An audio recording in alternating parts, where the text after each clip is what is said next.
મહેસાણાથી 20 કિલોમીટરના અંતરે આવેલા યાત્રાધામ અન્નપૂર્ણા માતાજીના વ્રત મહોત્સવની તૈયારીઓ શરૂ થઈ ચૂકી છે।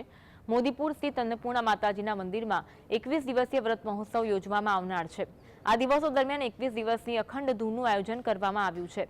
આ સમય દરમિયાન ગુજરાતના કચ્છ અને કાઠિયાવાડથી હજારોની સંખ્યામાં માનવ મહેરામણ ઉમટી પડશે। 27 ડિસેમ્બર વ્રત પૂર્ણ થતાં નવચંડી યજ્ઞ યોજાશે। આ દિવસો દરમિયાન મોટા પાયે મેળો પણ ભરાશે। આ વ્રત મહોત્સવ દરમિયાન બહારથી આવતા યાત્રાળુઓ માટે મહેસાણા એસટી ડેપો દ્વારા એક્સ્ટ્રા બસોનું પણ આયોજન કરવામાં આવે છે। અહીં આવતા યાત્રાળુઓ માટે રહેવા અને ભોજન પ્રસાદની વ્યવસ્થા પણ અન્નપૂર્ણા ચેરિટેબલ ટ્રસ્ટ દ્વારા કરવામાં આવે છે। મોદીપુર, અંબાસણ અને ભેંસાણ ગામની ત્રિભેટે આવેલા સ્થાનકથી ચારેક કોર વનરાજી ફેલાયેલી છે।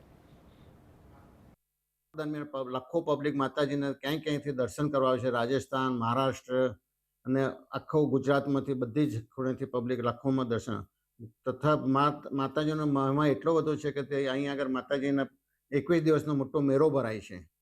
આ મેળો ગુજરાતની અંદર સૌથી મોટામાં